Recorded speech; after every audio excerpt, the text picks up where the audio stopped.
बिस्मिल्लाहिर्रहमानिर्रहीम। अस्सलाम वालेकुम नाज़रीन, आप यूट्यूब चैनल देख रहे हैं और मैं कामरान अरशद हूँ। आपसे रिक्वेस्ट है कि चैनल को सब्सक्राइब कीजिएगा ताकि हर आने वाली वीडियो का लिंक आपको मिल सके। खैर, आज कुछ बातें आपसे करनी है और आज की जो सबसे पहली खबर है वो पैमरा की जानिब से है। पैमरा आपको पता है कि जो मीडिया को रेगुलेट करता है, मीडिया पर कौन सी खबर चलनी चाहिए, कौन से अल्फाज का इस्तेमाल करना चाहिए, किस मीडिया की खबर कैसी होगी, एक पॉलिसी बनाता है।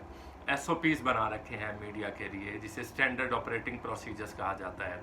तो पैमरा का ये काम होता है कि वो चीज़ों को मॉनिटर करता है, ख़बरों को मॉनिटर करता है, प्रोग्राम्स को मॉनिटर करता है और उनको मॉनिटर करने के बाद अपनी जो पॉलिसी है उस पर अमल करवाने की कोशिश करता है।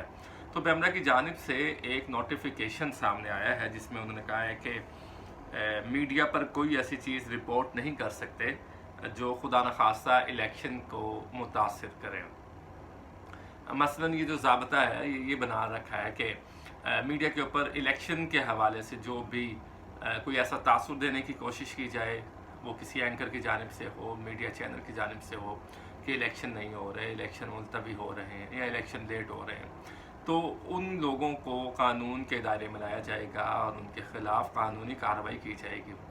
सुबहान अल्लाह। मीडिया पैमरा की अगर कोई परफॉर्मेंस है तो वो यही है कि वो सिर्फ़ एक पार्टी को, एक फ़र्द के गिर्द सारी पॉलिसी घूमती है। काफ़ी ऐसे प्रोग्राम्स हुए हैं, काफ़ी ऐसे लोग, एंकर्स, जर्नलिस्ट की बात कर रहा हूँ मैं, अल्फाज का चुनाव ऐसा कर देते हैं और वो बैठे प्रोग्राम्स कर रहे होते हैं। तो मुझे नहीं पता कि ये जो पैमरा रेगुलेटरी अथॉरिटी है ये किस तरह से चीज़ों को रेगुलेट करती है। क्या किसी ख़ास चैनल, किसी ख़ास फ़र्द, किसी ख़ास पार्टी, किसी ख़ास सरबराह के ख़िलाफ़ ही ये सारी कानून साजी की जाती है, किसी ख़ास जर्नलिस्ट के ख़िलाफ़ ही की जाती है, कि तमाम लोगों को उसके घेरे में लाया जाता है। जो भी कानून की खिलाफ वर्जी करता है तो पैमरा उस पर एक्शन लेता है। क्या ऐसा होता है? अबसार आलम भी इसके चेयरमैन रहे हैं और वो दौर बड़ा ही सुहाना था जब अबसार आलम पैमरा के चेयरमैन थे और हमने देखा कि क्या क्या मामला चलते रहे हैं। तो खैर, पैमरा की जानिब से नोटिफिकेशन आया है और नोटिफिकेशन में ये है कि इलेक्शन को कोई मुतनाज़ा नहीं बनाएगा। ऐसा तो chief justice of Pakistan justice Qazi Fazil साहब भी पहले कह चुके हैं कि इलेक्शन के हवाले से कोई शुकूक व शुबहात पैदा नहीं किए जाएंगे। तो अब पैमरा को ये देखना है कि आज भी कुछ एंकर्स ऐसे हैं, यूट्यूब पे ऐसे लोग मौजूद हैं जो इलेक्शन को मुतनाज़ा बनाने की कोशिश करते हैं और उनके ख़िलाफ़ क्या एक्शन होता है ये तो पता नहीं है। लेकिन एक तासुर जो देते हैं कि जी इलेक्शन नहीं हो रहा, इलेक्शन क्यों नहीं हो रहा, यहाँ पर हर काम की एक आइनी बहस होती है और आइन, हर एक आइन को उस तरह से इस्तेमाल करता है जिस तरह से उसको आइन सूट करता है। पाकिस्तान तहरीक इंसाफ के चेयरमैन इमरान खान साहब आइन को अपनी तरह से इस्तेमाल करते रहे। आपको पता है, असम्बलियाँ तोड़ना और उसके बाद इलेक्शन कॉल कर देना, सदर ममलिकत का एकदम से सिग्नेचर्स कर देना, उसके बाद मामला सुप्रीम कोर्ट तक पहुंचता है और उसको फिर नल एंड किया जाता है और मामला आपके सामने है।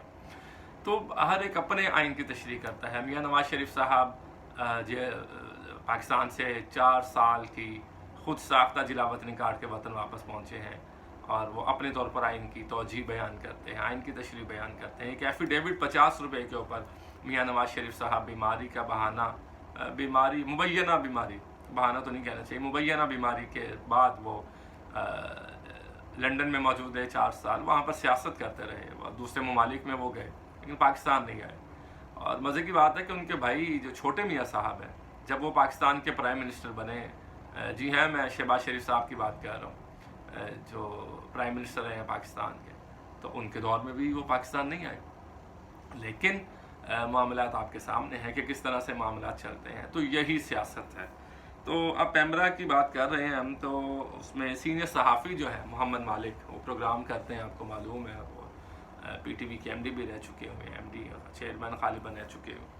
तो उन्होंने एक ट्वीट किया और उन्होंने इसको गैर मंतकी ऑर्डर करार दिया है और तमाम मीडिया से उन्होंने रिक्वेस्ट की है कि इस ऑर्डर को मुस्तरद किया जाए, रिजेक्ट किया जाए। उन्होंने कहा कि ये सिर्फ सेंसरशिप है और कुछ भी नहीं है। अब ये एक सीनियर जर्नलिस्ट की राय है, ठीक है, बहुत से जर्नलिस्ट इस पर अपना एक व्यू रखते हैं। तो देखना ये है कि अब ये होने क्या जा रहा है। मैंने कल आपसे बात की थी कि हामिद मीर साहब को ऑफ एयर कर दिया गया, तो उसमें भी ये देखा जा रहा था कि उनका क्लिप बड़ा वायरल हो रहा था। वैसे तो PTI के ही जो आपको मालूम है सोशल मीडिया विंग है, वही उस क्लिप को शेयर कर रहा है सोशल मीडिया पे, ट्विटर पे, फेसबुक पे, इंस्टाग्राम पे। تو وہ میری بھی نظروں سے گزرا کہ اس میں کچھ ایسی کوئی بات تو اول نہیں تھی، لیکن اس کو بیس بنایا جا رہا ہے کہ جی عامر میر صاحب کو بھی پیمرا نے آف ایئر کروا دیا ہے چینل سے اور یہ اور وہ، لیکن اس میں کوئی حقیقت نہیں ہے۔ تو اب پیمرا نے یہ کہا ہے کہ اگر کوئی شخص، کوئی جرنلسٹ، کوئی میڈیا چینل اس کو وائلیٹ کرتا ہے تو اس کے خلاف قانون کے مطابق کارروائی کی جائے گی اور اس چینل کا لائسنس بھی کینسل کیا جا سکتا ہے۔ اور اب یہ معاملہ، اس میں 2-3 معاملات ہیں۔ دیکھیے سب سے پہلے جو الیکشن کی فضا ہے وہ الیکشن کمیشن نے بنانی، الیکشن کمیشن نے میک شور کرنا ہے کہ کس طرح سے اس کے اندر جو تاثر ہے پازیٹیوٹی کا وہ جائے۔ الیکشن کمیشن نے میک شور کرنا ہے کہ تمام جتنی ہماری سیاسی جماعتیں ہیں ان کو آزادی سے وہ اپنی کمپین کر سکیں۔ الیکشن کمیشن نے میک شور کرنا ہے کہ ہر پارٹی کو برابر کا حق دیا جائے۔ الیکشن کمیشن کی یہ ذمہ داری ہے کہ تمام پارٹیز جو الیکشن کی کمپین کر رہے ہیں وہ ایک ہی ضابطہ اخلاق سے کریں۔ جو S O Ps, standard operating procedures election commission نے بنا رکھے ہیں کہ اس پر عمل کیا جائے، تو اسی کے مطابق ان کو چاہیے کہ وہ اپنا الیکشن میں پارٹیز کو جائیں اور الیکشن کمیشن میک شور کرے کہ تمام پارٹیز ہیں۔ لیکن ہو کیا رہا ہے؟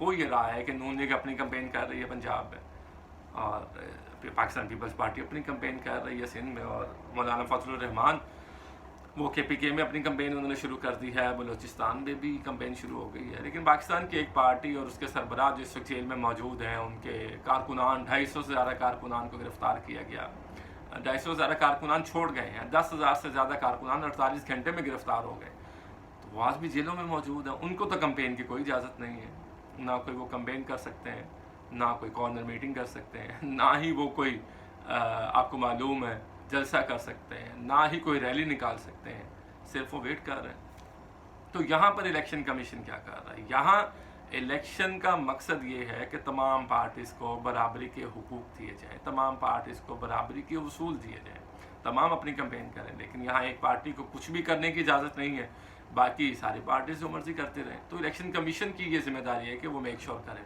جی ہاں، میڈیا کی بھی ذمہ داری ہے کہ میڈیا کسی چیز کو ایسا کنفیوز نہ کرے، کسی چیز کو ایسا کنٹروورشل نہ بنائے کہ جس سے الیکشن کو نقصان پہنچے۔ تو یہ میڈیا کی بھی ذمہ داری ہے، لیکن جہاں میڈیا کی ذمہ داری ہے وہاں پھر الیکشن کمیشن کی بھی ذمہ داری ہے کہ میک شور کرے تمام تر چیزوں کو۔ خیر، اگلی خبر شامل کرتے ہیں۔ عمران خان لاڈلا، عمران خان کے بعد اب نواز شریف لاڈلا بن چکا ہے۔ یہ میں نہیں کہہ رہا جی، یہ آصف زرداری صاحب کے منہ سے جو ہے وہ پھول برس رہے ہیں، پھول جھڑیاں نکل رہی ہیں کہ اب وہ نواز شریف صاحب کو لاڈلا کہہ رہے ہیں۔ پاکستان پیپلز پارٹی نواز شریف صاحب کو لاڈلا، ان کی پارٹی کو لاڈلا پلس کہہ رہی ہے، ٹھیک ہے۔ آئی پی پی جو استحکام پاکستان پارٹی ہے، ان کے جو رہنما ہیں، سینئر رہنما عمران اسماعیل، اوہو جی وہی عمران اسماعیل ہیں جو عمران خان کے پیچھے کھڑے ہوتے تھے، یہ وہی عمران اسماعیل ہیں جو گورنر سندھ عمران خان نے ان کو بنایا، یہ وہی عمران اسماعیل ہیں جن کی ایک پہچان عمران خان نے کی، جن کی ایک شناخت عمران خان کی وجہ سے بنی ہے۔ تو اب وہ سینئر رہنما استحکام پاکستان پارٹی کے، اللہ تعالیٰ کے بندہ صدقے جائے کہ اللہ تعالیٰ ہمیں ہر چیز وقت پر دکھا دیتا ہے، کسی کا ظرف دیکھنا ہو وقت پر آ جاتا ہے، کسی کا کردار دیکھنا ہو وقت پر سامنے آ جاتا ہے، کون کتنا اچھا ہے دیکھنا ہو تو اللہ تعالیٰ وقت پر اس کو سامنے لے آتے ہیں۔ تو عمران اسماعیل صاحب سے مجھے یہ باتیں یاد آ گئیں۔ خیر، انہوں نے کہا ہے کہ جی نواز شریف صاحب لاڈلے ہیں، اب پاکستان پیپلز پارٹی بھی لاڈلا کہہ رہی ہے۔ پہلے ندیم افضل چند نے جب یہ بات کی تھی تو آصف زرداری نے حامد میر صاحب کو ایک انٹرویو دیا تھا جس میں انہوں نے کہا تھا کہ ندیم افضل چند کو کچھ بھی نہیں پتا، تو ندیم افضل چند بھی یہی بات کر رہے تھے جو آصف زرداری آج کر رہے ہیں۔ اس کا مطلب ہے ندیم افضل چند کو ہی سارا کچھ پتا، ٹھیک ہے نا، کیونکہ گراس روٹ لیول کی وہ سیاست کرتے ہیں، اچھے پولیٹیشین ہیں، میں پرسنلی ان کو بڑا ریگارڈ ان کا کرتا ہوں، مجھے ان کی ڈسکشن بہت اچھی لگتی ہے، وہ لاجک منطق پر بات کرتے ہیں، اچھے کردار کے مالک ہیں، ایک اچھی گفتگو کرتے ہیں۔ تو ندیم افضل چند کو انہوں نے کہا تھا کہ ان کو تو کچھ بھی نہیں پتا۔ پھر ندیم افضل چند اس سے پہلے پاکستان تحریک انصاف کا حصہ رہ چکی ہے، وہاں بھی عمران خان صاحب نے ان کو بڑی عزت دی، وہ کیبنٹ کے ممبر رہے، انہوں نے پاکستان تحریک انصاف چھوڑی لیکن انہوں نے کوئی ایسے الفاظ مغلظات نہیں ادا کیے جو دوسرے سیاستدان فاروق حبیب جیسے جن کی پہچان کوئی نہیں ہے وہ کرتے رہے ہیں، اور یہ تو پھر ایسے ہی چلتا ہے سین سارا۔ تو اب آصف زرداری نے بھی کہا ہے کہ نواز شریف صاحب لاڈلا ہیں، اور آپ کو پتہ ہے کہ یہ رہنما جو نواز شریف صاحب کی بات کر رہے ہیں، کچھ شاہد خاقان عباسی بھی یہ باتیں کر رہے ہیں کہ نواز شریف صاحب جن حالات میں آئے ہیں ان کو وزارت عظمیٰ نہیں لینی چاہیے۔ آپ کو معلوم ہے میں کیا کہنا چاہ رہا ہوں، और दानियाल अजीज़ ने कहा है कि जो महंगाई की वजह है वो एहसन इकबाल है, क्योंकि ये अपने आप को अक़ल कुल समझते हैं। एहसन इकबाल को चाहिए कि वो महंगाई पर जवाब दें आकर अवाम को, कौम पाकिस्तान को। अब ये जो इनकी पार्टी के अंदर ये कॉन्फ्लिक्ट्स आ रहे हैं, जो पार्टी लीडरान आपस में बातें कर रहे हैं, तो अब ये जो महंगाई का फैक्टर है, पूरी कंपेन पाकिस्तान मुस्लिम लीग नवाज़ की वो महंगाई पर पाकिस्तान तहरीक इंसाफ के ख़िलाफ़ चलाई गई, इमरान खान के ख़िलाफ़ चलाई गई। और अब उनके अपने बंदे कह रहे हैं कि महंगाई की वजह इमरान खान नहीं, एहसन इकबाल है, और एहसन इकबाल को जवाब देना चाहिए। वैसे जो मेरे पास मालूमात आई हैं वो ये है कि दानियाल अजीज़ साहब को शोकास नोटिस भी जारी किया गया है और उनसे जवाब मांगा गया है कि जो उन्होंने पार्टी पॉलिसी पर तनकीद की है, बेसिकली एहसन इकबाल पर जो तनकीद की है, तो उसको पार्टी पॉलिसी का नाम दिया है कि पार्टी पॉलिसी से ब्रीच हुई है, तो आप इतने दिनों में जवाब दें। खैर, यही सियासत है, ऐसा ही होता है और ऐसे ही सिस्टम चला रहे हैं लोग। देखते हैं कि ये सिस्टम कब तक चलाते हैं और आने वाले दौर में पाकिस्तान के अंदर हालात में क्या बेहतरी आएगी, वो हम आपसे गुफ्तगू करते रहेंगे। अपना ख्याल रखिएगा। कामरान अरशद को दीजिए इजाज़त। अल्लाह ने के बाद।